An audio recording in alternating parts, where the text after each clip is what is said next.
본문은 태어나면서부터 걷지 못했던 이가 40년 만에 일어나는 사건을 통해 수많은 사람들이 몰려들자 다시 베드로의 두 번째 설교가 되어지는 내용을 담고 있습니다.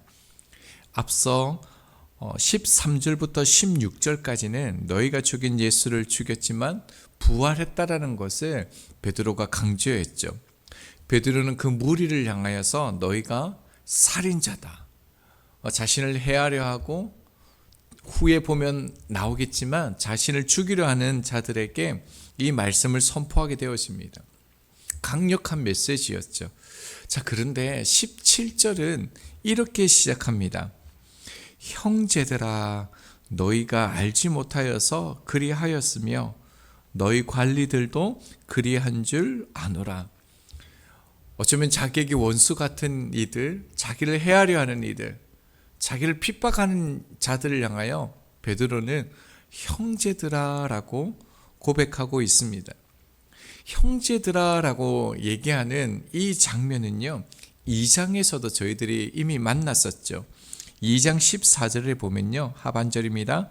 유대인들과 예루살렘에 사는 모든 사람들아, 처음에 이렇게 불렀는데요, 22절을 보면 이스라엘 사람들아, 동족이라는 것이죠. 그리고 2장 29절에서요, 형제들아 라고 얘기하고 있습니다.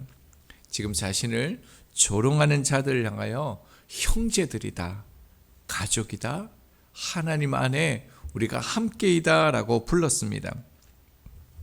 그러면서 베드로는 오늘 17절 이하에 보면요, 너희가 알지 못하여서 그리하였다 라고 얘기하고 있습니다. 베드로는 지금 예수님을 십자가에 못 박은 이유를 알지 못하여 무지로 돌리고 있습니다. 이렇게 하는 이유가 뭐냐면 레위기 4장과 민수기 15장 율법에 따르면 고의로 범한 죄와 달리 알지 못하여서 범한 죄는 속죄의 길이 열려 있습니다. 그들이 돌이킬 수 있다는 그 위로를 담고 있죠. 하지만 알지 못하였다라는 말은 죄가 없다라는 말은 아닙니다. 오히려 그들에게 형제여라고 말하면서 이제 알게 되었으니 이제라도 다행이라는 겁니다. 더 이상 그대로 머물 수 없다. 돌이켜라. 우리는 그리스도 안에 한 가족이다. 돌아오라라고 얘기합니다. 그리고 베드로가 알지 못했다라고 하는 것은요, 영적으로 보는 눈이 없었다라는 겁니다. 아무리 지성인이라 할지라도요, 똑똑한 사람이라도 할지라도 영적 분별함이 없으면 하나님의 역사를 볼 수 없습니다. 하나님이 하시는 일로 받아들일 수 없는 것이죠. 그들이 영적으로 무지해서 예수가 하나님의 아들임을 알지 못하여서 너희가 그를 십자가에 죽었다. 이 베드로의 설교 속에는요, 그들을 지금 품고 있는 겁니다. 그들을 긍휼히 여기며 주께 돌이키라 회개하고 있다라는 겁니다. 그리스도인은 자신들을 해하려 하는 이들에게도 형제들아라고 말할 수 있는 사람입니다. 이전에도 그랬고요, 지금도 그렇고 앞으로도 우리 가운데 이런 곤란함을 어렵게 만드는 사람들을 저희들은 만나게 될 것입니다. 그런 사람 없는 인생이 어디 있겠습니까? 그가 알지 못해서 그리하였다. 우리가 이 마음을 가질 수 있도록 기도해야 합니다. 그 사람이 알지 못해서 무지해서 나에게 이렇게 하는구나. 그러나 이 말은 무지를 정당화하는 뜻은 아니죠. 분명히 죄가 있습니다. 그래서 그런 상황은 우리에게 정말 유익이 됩니다. 왜냐하면 하나님께서 그가 알지 못하였기 때문에 우리로 하여금 용서하기를 원하시기 때문에 그렇습니다. 그를 주께로 돌이킬 수 있는 절호의 기회이기 때문에 그렇습니다. 그래서 신앙은 그 사람을 형제라고 부르기 위해 씨름하는 것이 우리의 신앙이고 믿음입니다. 끊임없이 기도하고 마침내 그를 향하여 형제라고 부르게 되는 것, 그것이 신앙의 성숙이죠. 자, 그리고 난 다음에 베드로는 여기에서 멈추지 않고요. 뭐라고 얘기합니까? 너희 관리들도 그리한 줄 아노라. 베드로는 지도자의 죄를 정면으로 드러냅니다. 백성은 알지 못할 수 있습니다. 그러나 관리들은 어떻습니까? 그들은 율법을 연구하는 사람들이에요. 예언서를 연구하는 자들이에요. 그리고 이들은 메시아의 그 대망을 가장 많이 말하던 사람입니다. 그런데 그들이 예수를 아직 알지 못했다는 겁니다. 사실은 더 정확하게 말하면 알아보기를 거부한 것이죠. 왜요? 자신의 기득권, 욕심 때문에 예수 그리스도를 죽였다는 겁니다. 지도자가 얼마나 중요한지 지금뿐만 아니라 역사 속에서 우리는 확인하고 여기까지 온 것이죠.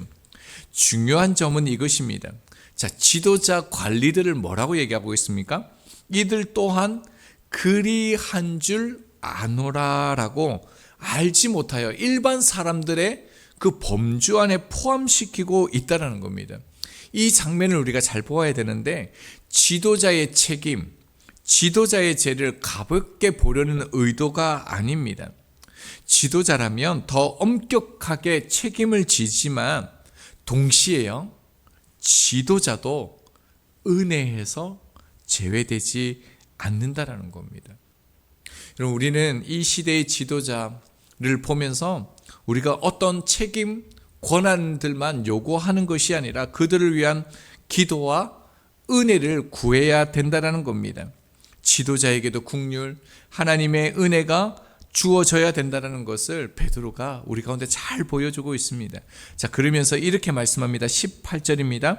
그러나 하나님이 모든 선지자의 입을 통하여 자기의 그리스도께서 고난 받으실 일을 미리 알게 하신 것을 이와 같이 이루셨느니라. 뭐라고 얘기합니까? 하나님이 모든 선지자의 입을 통하여 분명하게 얘기합니다.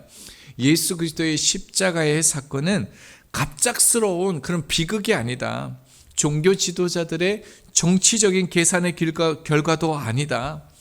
하나님께서 이미 모든 선지자의 입을 통해 미리 알게 하신 사건이다. 그러니까 섭리라는 거죠. 이런 구약 성경의 핵심이 뭡니까? 오실 그리스도의 그 그림자죠. 이사야 53장 5절입니다. 그가 찔림은 우리의 허물 때문이요 그가 상함은 우리의 죄악 때문이라. 그가 징계를 받음으로 우리는 평화를 누리고 그가 채찍에 맞음으로 우리가 나음을 입었다. 어떤 부분입니까? 고난받는 메시아에 대해서 정확하게 예언한 것이죠. 뿐만 아니라 시편 22편 18절입니다. 내 겉옷을 나누며 속옷을 제비 뽑나이다. 다윗을 통해서 예수 그리스도의 그 십자가의 그 사건, 십자가의 죽음을 구체적으로 예언한 것이죠. 스가랴 12장 10절입니다. 내가 다윗의 집과 예루살렘 주민에게 은총과 강구하는 심령을 부어주리니 그들이 찌른 바, 예수 그리스도 찔렀죠. 그를 바라보고 그 찌른 예수 그리스도를 바라보고요. 그를 위하여 애통하기를 독자를 위하여 애통하듯 하며 그를 위하여 통곡하기를 장자를 위하여 통곡하게 하듯 하리라. 십자가 이후에 그 주님을 바라보면서 회개하고 돌아올 그 장면을 예언한 것입니다. 어떻습니까? 모든 것이 우연이 아니라 하나님의 섭리라는 겁니다. 그래서 하반절에요, 이와 같이 이루셨느니라. 베드로는 지금 그들을 위로하는 차원이 아니에요. 괜찮다, 다시 시작하면 된다, 이걸 말하는 게 아닙니다. 하나님의 언약, 우리가 주일에도 보았죠. 하나님의 그 언약, 신실하신 그 약속이요, 이와 같이 이루어졌다라는 것입니다. 그래서 온 세상이 역사가 어떻게 진행되고 있는지를 분명히 알라라는 겁니다. 그러므로 너희가 회개하고 예수를 믿으라라고 지금 베드로가 설교하고 있다라는 겁니다. 18절에서 참 중요한 접속사가 있습니다. 참 우리에게도 소망과 위로를 주는데요. 무엇입니까? 그러나입니다. 그러나 하나님의 섭리를 드러내는 복음의 접속사입니다. 이미 베드로는요 15절에서 이 구조를 사용했습니다. 강조하는 겁니다. 15절에 보면요, 앞에 너희들이 생략되어져 있죠. 너희들이 생명의 주를 죽였도다. 이것만 딱 보면 끝난 거 아닙니까? 인간에게는 심판과 절망뿐입니다. 자, 그런데요, 그러나 하나님이 죽은 자 가운데서 그를 살리셨다. 18절에서도 다시 한번 선포합니다. 너희들의 무지를, 너희들이 알지 못하여서 예수를 죽였지만 그러나 하나님이 하반절에요, 이와 같이 이루셨느니라. 여러분, 하나님 없는 인생의 위기는 무엇입니까? 그저 망할 징조이죠. 창세기 6장을 보면 사람의 죄악이 땅에 가득한 것과 그 마음의 생각이 악한 것을 보고 하나님께서 탄식하시면서 이렇게 말씀하셨습니다. 창세기 6장 7절입니다. 이르시되 내가 창조한 사람을 내가 지면에서 쓸어버리되 사람으로부터 가축과 기는 것과 공중의 새까지 그리하리니 이는 내가 그것들을 지었음을 한탄함이니라. 여러분, 이 문제 앞에 인간이 무엇을 할 수 있겠습니까? 하나님이 창조하신 모든 것을 쓸어버리신대요. 우리가 뭘 할 수 있을까요? 멸망뿐입니다. 자, 그런데요, 성경은 여기서 멈추지 않습니다.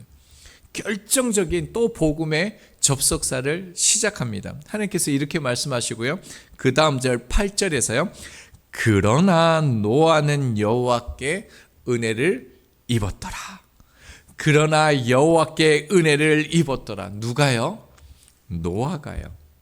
성경은 정확하게 하나님께서 지면을 쓸어버리되 그 다음 구절에서 그러나 노아는 여호와께 은혜를 입었더라 라고 말합니다.